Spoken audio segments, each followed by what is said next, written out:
finding solutions together, is really, really important and is at the core of what we hope to achieve with this initiative.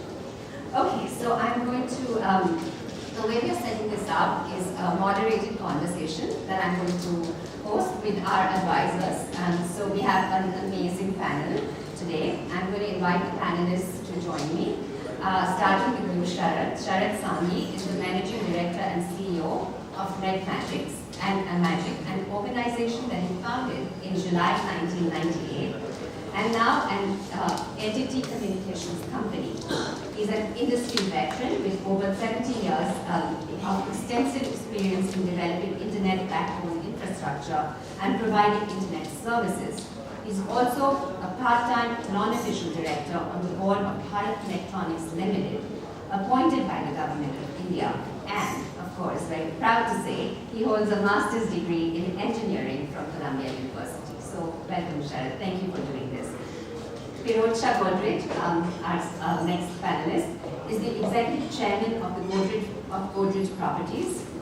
In 2016, GPL Godrej Properties Limited was ranked number 2 in Asia and number 5 in the world in terms of its sustainability performance in the Global Real Estate Sustainability Benchmark report.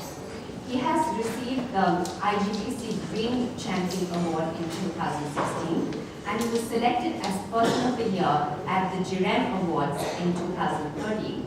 He completed his Master's in International Affairs from Columbia University in 2004, and then went on to complete an MBA from the Columbia Business School in 2008. Welcome, Pirojsha.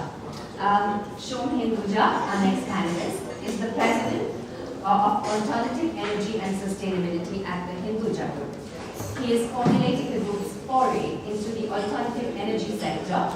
His key function is to introduce the sustainability strategy for the group. Prior to joining the office in Mumbai, he worked in the financial due diligence practice at KPMG, New York, as part of its M&A team. He holds a BA in Sustainable Development and an MS in Sustainability Management from Columbia University. Our last speaker, and thank you so much for agreeing to be part of this very Columbia-laden panel.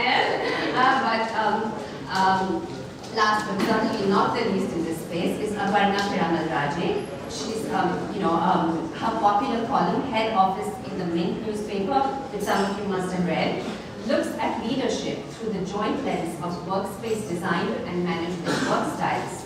The column led to her first book, Working Out of the Box, 40 Stories of Leading CDOs, published by Penguin Random House in 2015. She's also examined the intersections that shape our cities, writing about urban planning, market forces, and government policy for publications such as The Mint and the UK's Financial Times Weekend. So, welcome to you all. Okay. So I'm going to start off with some questions for you, Sharad, and then go on to Pirojsha and Shom, and then come to you, Aparna. It's a little bit of a different set of questions, but nonetheless. Right. So Sharad, what aspects of environmental sustainability? I know that we're just generally talking about environmental sustainability. We all know it's a good goal to have, but when we break it down and we think of action in our own lives and in our own workspaces and our businesses, we probably can champion some aspects of environmental sustainability and not all. So if I think of aspects whether green building or reduction of pollution, I think of energy. So what aspects of the environment are you most committed to in your work? Okay, thanks everyone for having us. I'll just give a very quick introduction of what work we do, because it's very different from typical workspace. So I think it's important to bring that context. We run a company that runs internet data centers. So we host servers for companies like Flipkart or one of the largest cloud providers in the world. And so in our buildings we have more IT equipment than people in the building. So it's a little different perspective. But it's pretty amazing to know that the data center industry in the world actually consumes more energy than emits more more carbon emissions than even the airline industry. And the rate at which it's growing, it's going to be more than 5% of the energy consumed in the world is going to be through data centers. So while all the aspects of sustainability that you mentioned earlier, whether it's water conservation, everything is important, the most important for us is we have to be not a good citizen of the world, and we have to control the carbon footprint, and therefore look at how we can optimize, how we can focus on energy efficiency. So that's the most important thing for us. So how did this energy efficiency focus come, when did it become this passion for you? Or when did you feel that that's where you put a lot of your energy? So actually, while obviously, we hear so much about the environment, you want to be preserving the environment, but it's actually in our business, it's almost an imperative. So when you learn that, it's such as that, when I learned that the energy that data centers consume is actually becoming a big global challenge across the world. Obviously, we started focusing a lot more, but even from a business perspective, if we are more energy efficient, then our cost of services is lower, and so our clients are happier. And so a lot of our global customers, for example, mandate that we adopt energy efficiency measures. If we don't, then we won't get that business. Even the government of India, believe it or not, is now mandating, at least monitoring the carbon emissions for service providers like us. So they haven't yet imposed any restrictions, but they are monitoring. I think if they've signed an WTO agreement, I'm pretty sure sooner or later there will be a government restriction on us. So I think the awareness came from just reading articles and talking to people, experts across the world, but it's actually our business demand that we do this anyway. Great. I'll come back to other more questions. Let me ask you the same thing, Pirojsha. Just in terms of the broad rubric of environmental sustainability, what aspects of that have you been able to champion or you're most passionate about in your work? Yeah, thanks, really great to be here on this panel. I think environmental sustainability, as you pointed out, is has a very broad scope. It goes through everything from conservation of resources like water and energy, wildlife preservation, pollution control, and so forth. My career started, and I'm still working primarily in our real estate development company, the Godrej Group. So the biggest opportunity for impact that I believed I had was through making sure all our projects were sustainable green developments. So in about 2011, we committed that 100% of all our new projects would be third-party certified green buildings, and we've been able to meet that commitment, and that's something we're quite passionate about. There are opportunities to affect other areas of environmental sustainability through what we do. So, for example, some of our projects are quite large and are being developed in areas that were previously not developed. So, for example, we have a project in Greater Noida and NCR where we found dozens of different varieties of fairly rare snakes as part of the site. So, how we've handled taking those out of the site in a sustainable manner, relocating those is something that's been that we've been able to work on. Pollution dust from construction is another area that we've tried to focus on. I think India is obviously facing a crisis in its urban areas in terms of airborne pollutants. And the construction industry has had a role to play in that. We've tried to make sure at Godrej properties that we do things the right way, that we control the emissions of those dust. So I think there's a wide variety of ways that we can have an impact, but certainly sustainable buildings, primarily the definition of those is that the occupants of those buildings then need to consume less energy and water than they would in other types of buildings that haven't been planned in a similar way, has been probably the main area of focus. Was this something that you were always passionate about, Pirojsha, or this is something just because you took on the work and you knew it was part of being in the 21st century, that you were prepared to do this work, or is there something within you that so what was the environment, what was your habitus, what was your environment that led to this consciousness, or that sparked it, let's say? No, honestly, I think I was fortunate to be part of a group at Godrej where this actually has been kind of core to what we consider important for a corporate company to focus on much before environmentalism has become more mainstream. So things like, we have a mangrove forest in Vikhroli, which we've been maintaining for 7 decades now. That's about 5 times the size of London's Hyde Park. So I think sustainable practices was certainly something that was expected. So I don't think at a baseline level that we have to encourage people to think of that. But clearly what the mandate was, how do we take this to the next level? And I think as a group, we focused quite a lot on that in the last decade. I spoke a little bit about our own green building. We're trying to make sure that the impact is beyond that. So for example, in the last couple of years, we've been working with IFC and a set of other leading developers on what's called the Sustainable Housing Leadership Consortium, through which we're, through a few different levers of technology, policy, and public awareness, trying to affect the overall usage of sustainable development and make sure that it's not limited to only the few developers who are thinking about this. So trying to make sure we bring the cost of such solutions down, try to make sure we bring the incentives from the government side, make those a reality, and try to create demand for such products by increasing consumer awareness.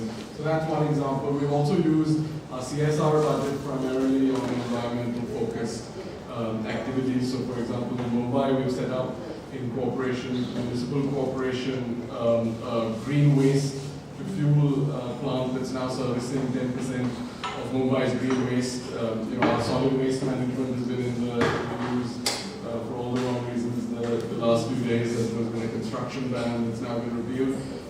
But there are, I think, creative and interesting ways to address these issues that actually make perfect business sense and also have strong environmental impacts.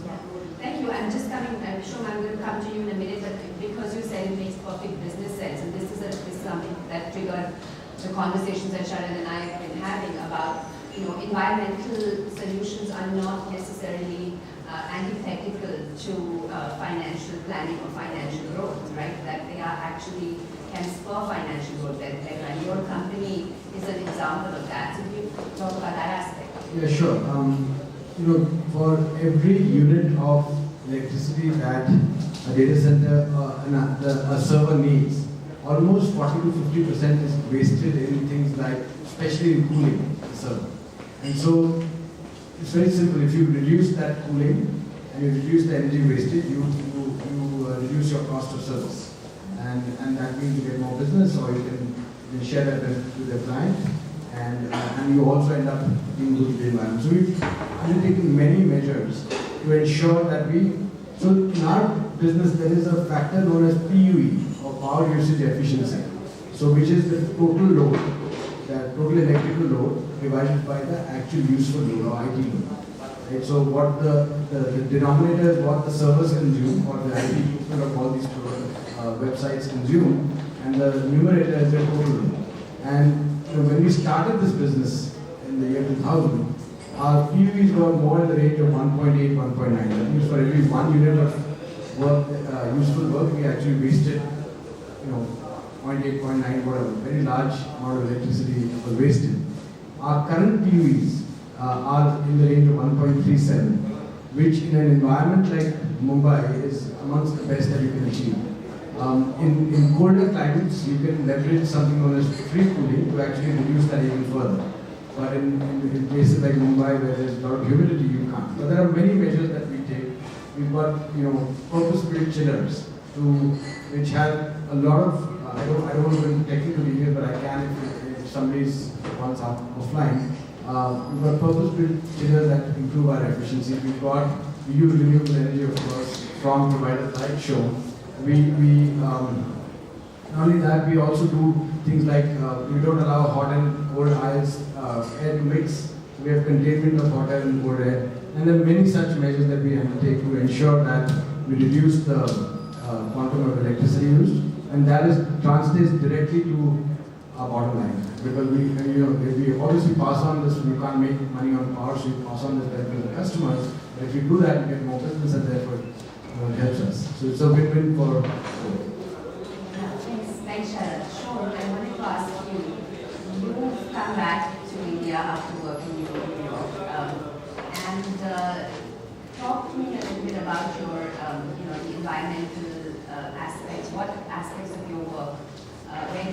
environment fit into that? And also, what are some of the challenges you face in implementing those? Yeah.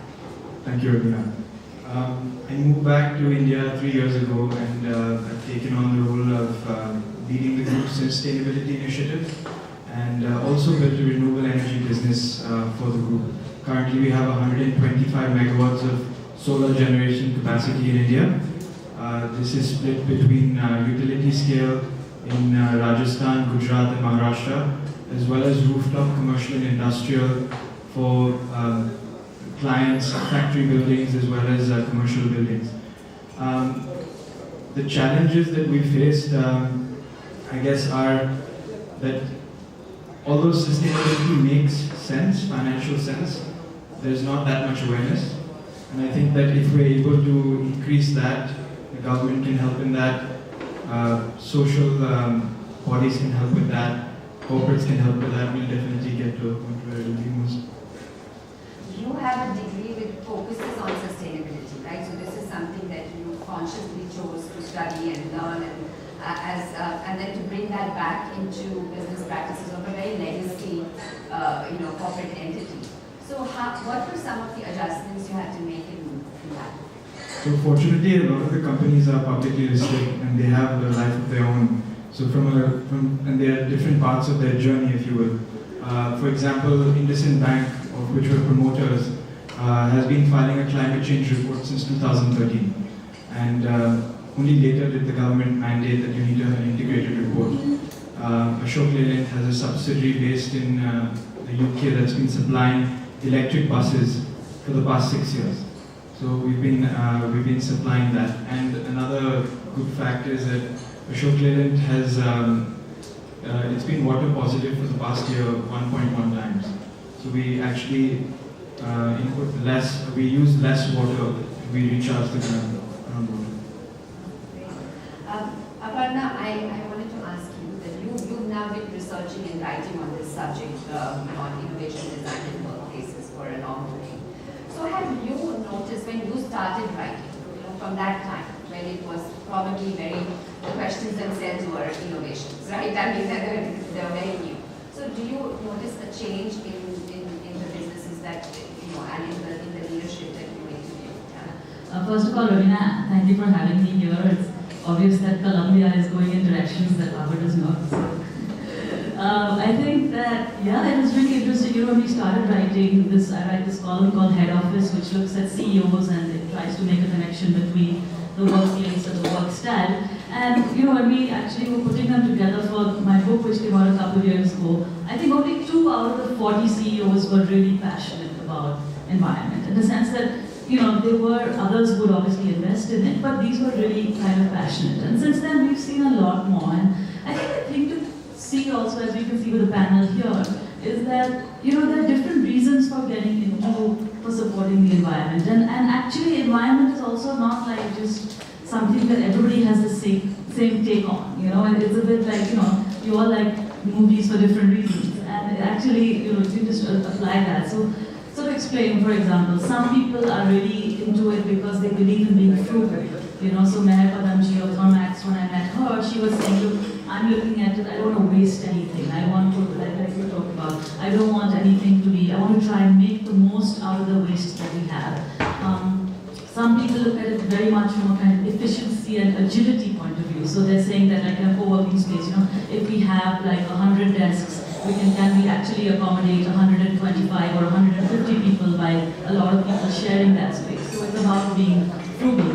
One CEO, for him it was all about wellness. He actually had a health problem, and so he installed this huge kind of greenhouse actually. It had like hundreds of plants in his office. And for him it was really, he was coming in from that point of view. And then some people even come from it from a brand point of view. So I've gone to the Jaguar facility, and obviously they're in water, and their business is about sanitary ware, so they're looking at it from the brand point of view. But I think what is interesting now is that I think people do recognize that a building is one of those silent but deadly assassins of the environment, and I think people are finding different approaches to it.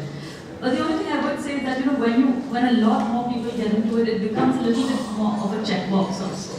So for many people, it's like, I found this a very interesting analogy that for a lot of people, a sustainable building is like an aircraft. It's like a sealed building, and it's very engineered, and it's really focused on the efficiency. And then for other people, it's a lot about context. So it's like the each building is different depending on where you are. And there are a lot of firms like Morphogenesis, for example, that try and do those kinds of projects. And there are people in India doing that kind of thing. So there's a little bit of a danger that you get into this whole kind of checkbox, but I think we have a panel here that is an example of how you sort of really incorporate it into the business. Thank you. I completely agree, because when we discuss the challenge, everybody's the image of the workspace is an office, an office in a contained building. But just like if I look at the Godrej example at the mangroves, can we have sustainable workplaces in unsustainable cities? So how do we connect that to urban planning and the conservation of biodiversity?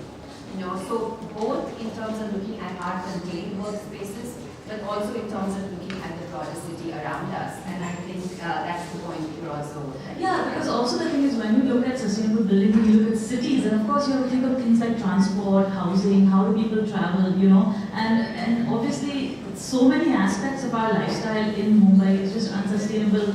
If everybody started having cars, if everybody started actually, using those forms of transport, it would just not reflect, it would just be complete, it's as it is bad enough. So I think that the challenge is really interesting, because you have to really leapfrog and say, what if we didn't have, what if we completely looked at a different way of working? It's not just about making a building sustainable, it's about how we and our lives are sustainable. Thank you.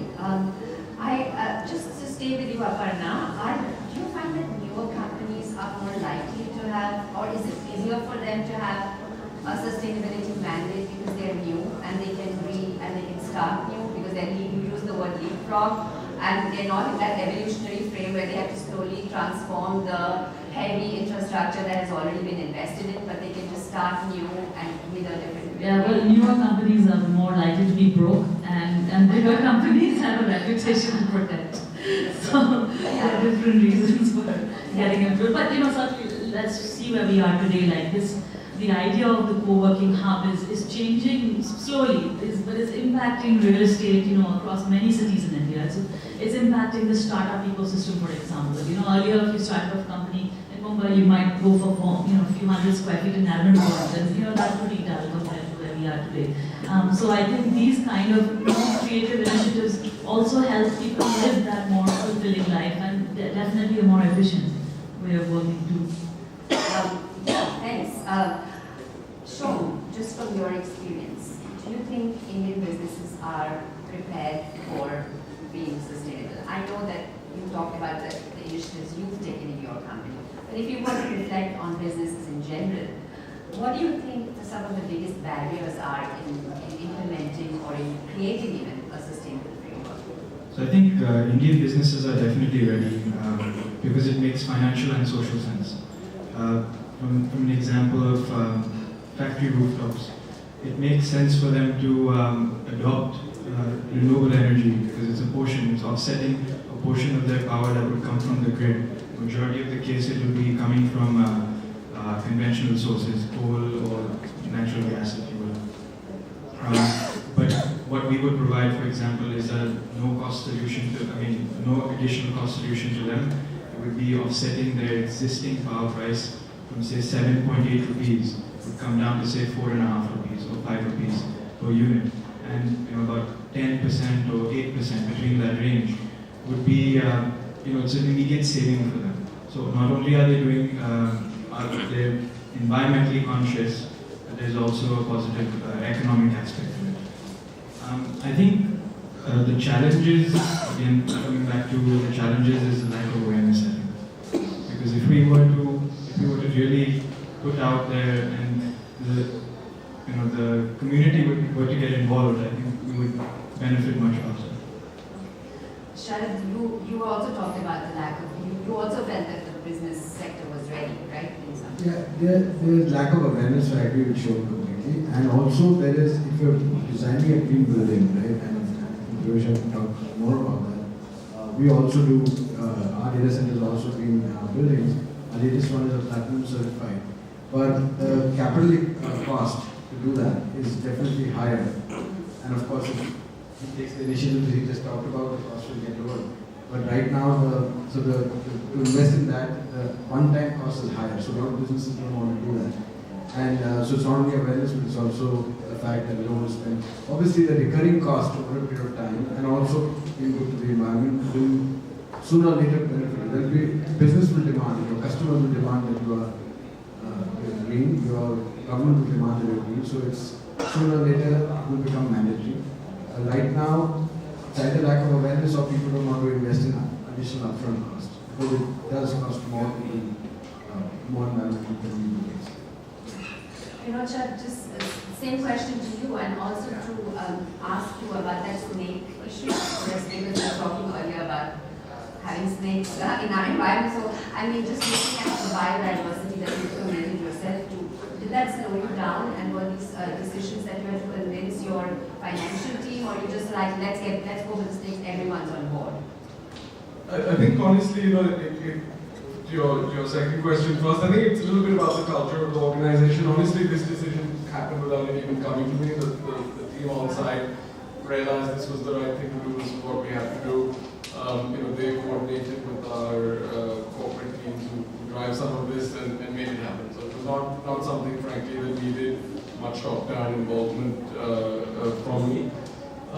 I think, businesses are ready, as we've discussed in many cases. There isn't really a trade-off. So it's some of them are just win-wins. So you're saving money and you're doing a sustainable activity. So I think by and large sustainability is about consuming less resources, which by and large gels very well with saving money. So I think there are such opportunities. As Sharad said, there are sometimes cases where the payoffs are slightly time adjusted. So for example, if you're doing a platinum rated building, there is that additional investment you need to make into the building, but the payback on that actually can be justified on a business IRR, even leaving aside the sustainability benefits. But not every building needs to perhaps be even a platinum rated building. There are many aspects of sustainable design that don't have one rupee to your cost. So for example, one of the biggest things in designing a building is planning its orientation such that you minimize its heat gain. And that single thing can often have much more of an impact on an environmental front than say putting in solar panels and things like that, which are also helpful, but are not necessary for every single building we construct. But I think if we can get the basics right, plan orientations properly, put in the right kind of fixtures to not have water wastage and so forth, you can achieve maybe 70% of what you would in a platinum building with zero investment. And then certain buildings may choose to make that additional investment for which there will actually be a good return, but it does take a while to recognize that return. So we've seen, for example, in commercial real estate, it is much easier to convince users of the benefits of that investment because they are quite sophisticated and understand the energy bills and so on. On the residential side, I think there's a lot more work that needs to be done about communication. For example, when we do surveys, more than 50% of our prospective customers still have no idea what the benefits of a green building are. So I think there is work to be done, but on the other hand, 40 to 50% now do know what green buildings are, which I think wasn't the case 10 years ago. So I think things are moving quite fast as well. What could be some of the factors that would facilitate more green business in India, Aparna? Just examples of stories in the media, for example, obviously, but people just being aware about this thing. I think also in the architecture community, sometimes I feel the architecture community and the business community are just speaking different languages, and just finding a way to connect. And for me, I mean, obviously architecture serves many purposes, but one of it is to really put the intangible and the tangible together. Today businesses are being run for intangible assets, right? Your brand valuation, or your company culture, or the wellness and the energy in the company, and the environment is kind of one of those assets that you're looking. And architecture is a tangible way to do that. And I think the companies that are intelligent, they realize that even if they're occupying a space for 3 years or 5 years, or it doesn't have to be that they're necessarily building a campus, but they're putting a pretty major capex into that, even if it's a rented facility, you know. So I think the people who start realizing that this is actually pretty much the biggest investment that most companies make nowadays, because even in terms of manufacturing facilities and all, that's only for certain sectors. So, and especially in the service sector, this is a huge investment. So when people can look at it from a more holistic investment point of view and say that, look, I'm putting this money in, it's for my people, it's for my culture, you know, it's not just how many square foot, heads per square foot, then you can kind of add the environment on that list also and say, yeah, that's one of the other things that we're going to get out of it. So. Yeah, you know, and you also spoke, Pirojsha, about creating a broader community of investors in this ideology, right? And that one takes a leadership role in one's own business, but is also tries to inculcate that with other peers as well. What about Aparna? What about the government and the policy structure? Should there be checks and balances that would enable more, green awareness? I mean, I think we're all kind of market-facing on this panel, maybe, but certainly, see, apart from LEAD, there is a local system called Griha, and I think Griha is much less followed, but it does have a different approach. And many countries around the world actually have their own local systems apart from the ones that are multinational. So those are things. But government, is also a big consumer. I mean, of buildings, of resources, of anything. So if there is those aspects start happening, like let's say every police station has to be green or something like that, or any sort of government office beyond a certain point has to be green, then those things can actually have huge, like a tsunami kind of effect. So we could start with like enough women's toilets. You had a point about government. Yeah, so government is actually giving incentives. So, for example, if you set up a solar captive power plant, you get, for captive itself, you save on cost of research, but you also get energy duty exemption for 10 years. So there are incentives that the government is giving, not to mention also the RECs.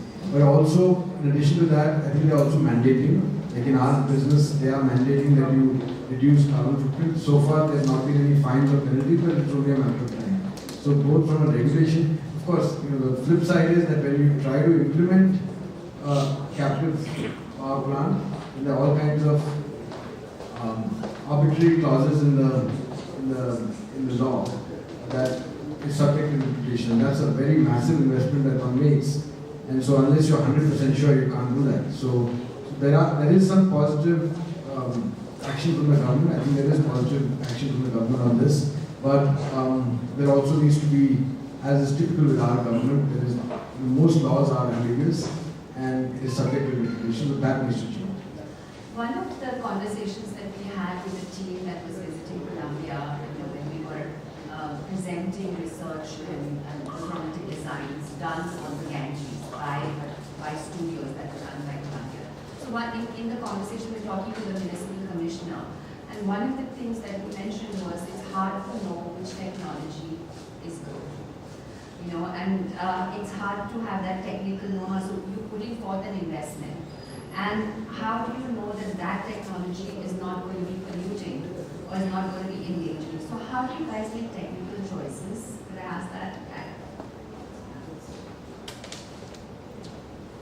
Well, I think, you probably have to ultimately try things out and, get evidence based on actual data and figure out what works best. I think the amount of technical solutions available to the problems, in every sphere are increasing quite quickly. So one of the things I thought was very interesting on, the sustainability technological solution to a major problem was, I think we're all familiar with Delhi air pollution issues and how a lot of that is actually connected to the surrounding areas where farmers are burning crops, once those have been yielded.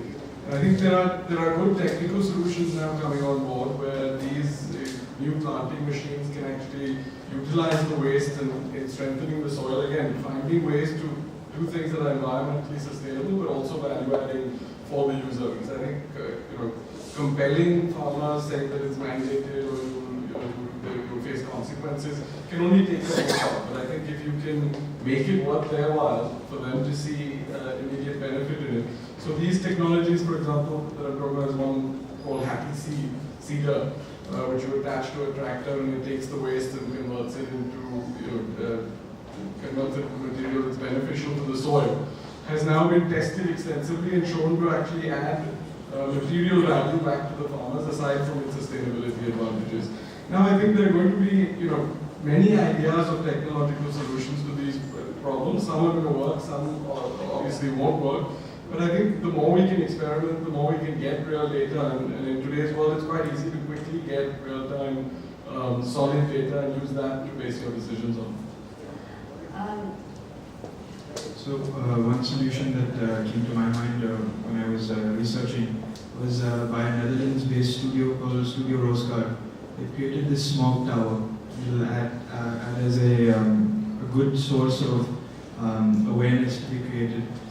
It basically takes pollutants and particulate matter from the air, and using a very low source of solar power, it's able to convert it into a consumable jewelry product. So it increases the awareness of people around, but at the same time, it's showcasing that you're removing particulate matter from the air. And you, what about? So we have an entire team of not only engineers, which are in-house, but also we work with some of the leading consulting companies, both in India and overseas, to advise us on what solutions we should use. But as Pirojsha said, you have to experiment.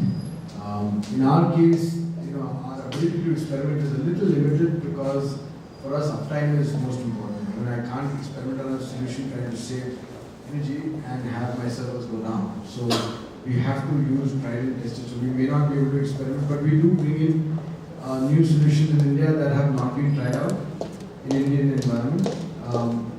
But we would, I don't think we'll be able to bring in solutions that have never been tried out anywhere else in the world. So that we are not that, because the nature of our business is that we have to have 100% uptime, otherwise we are out of business. So we can't, but on a lot of other matters. So when it comes to our two lifelines in our business are power and connectivity, so there we are a little conservative, although we do spend extra to get the best solution. But on normal, we also have over 1,000 people working in our company, and we have a lot of workspace solutions that we can try because that does not impact our customers. So we have tried out a lot of solutions. Yeah, so this atmosphere of piloting, testing, experimenting, and this was a conversation when we were having, we understand that this research and design and testing culture, so you kind of had to start that 20 years or 10 years before the actual implementation. So you can't wait for something to go wrong and then say, okay, we need a solution right away. And this is, I think, investing in this, in pilots that work, collecting the empirical evidence, encouraging innovators and startups.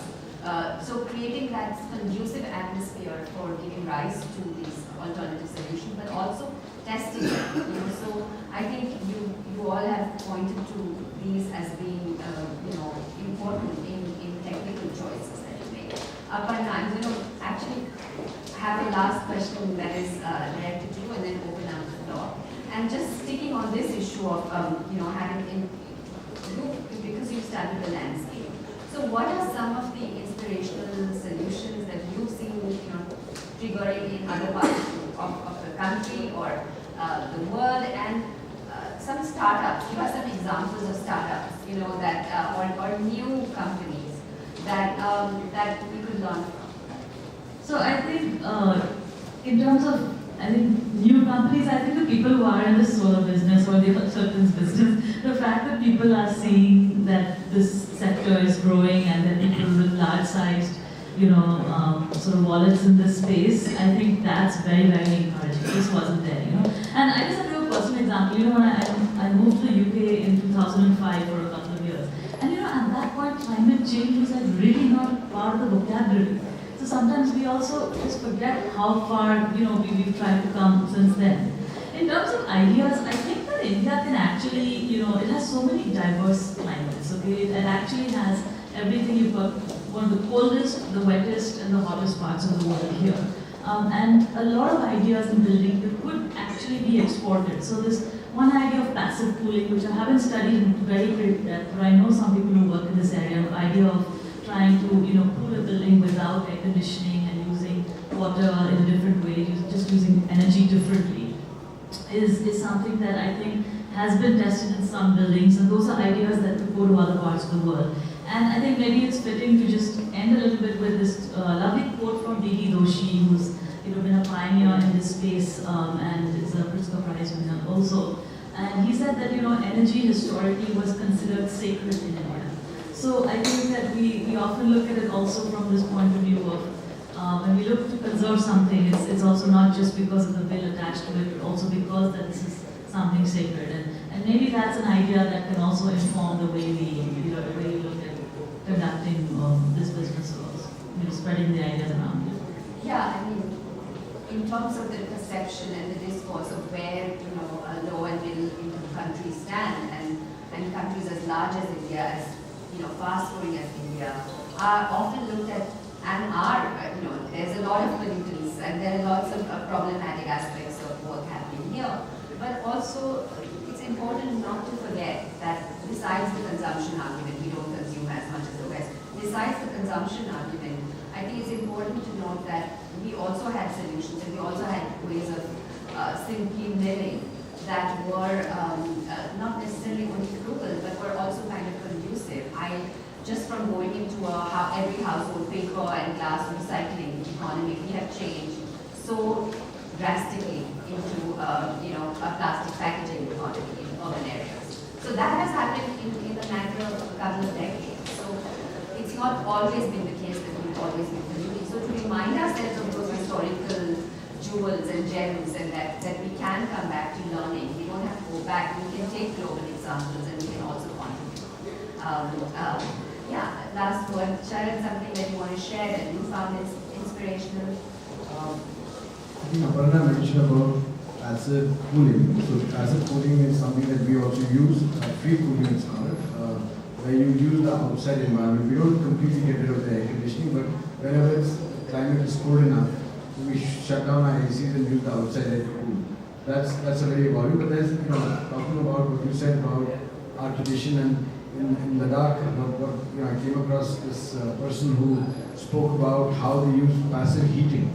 There they have very cold climates, minus 10, minus 20, whatever, and without any electricity they are able to maintain the second school, for example, at 14 degrees in the coldest climate of winter. And using basic concepts of conduction, convection, and radiation to do that. And this is something that was not necessarily invented by this person. It has been actually going on for years in Buddhist monasteries and stuff like that. So that was very inspirational, and also the advances in technology that support free cooling was also very inspirational. Just a final comment on something that's inspirational you'd like to I think we share? can, again, adding to what Aparna was saying, some of these solutions have been around forever, right? So I think obviously modern air conditioning is very modern, and you have had architectural solutions to these issues for many years, which is why architectural styles in different countries and different temperatures vary as much as the use of passive cooling can even be things like Pirojsha networks and things that have been integrated into Indian architecture forever. So I think making sure we're also remembering from our past and not all, and I think I as a real estate developer perhaps be more on top of that, because it's quite easy to just now move everything to kind of glass box architecture, but that's not necessarily the most sustainable. And again, there are many examples in our own state.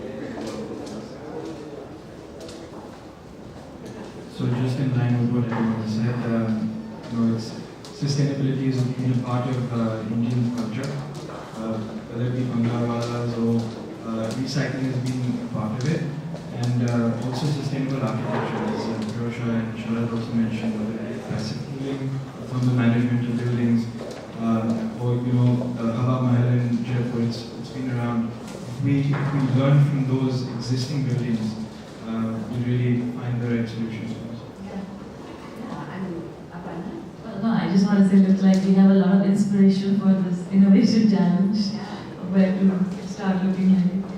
Yeah. So back home, as well as making a plug for, as you said, global examples and global learning, and we have to be open to that as well, because we can't do anything alone. We have a part, especially in the environmental field, right? That there's no boundaries in the air. I mean, it is beyond that. So thank you, all of you, for this wonderful and really inspiring set of ideas, and that you've shared experiences that you've shared with us. I'm going to ask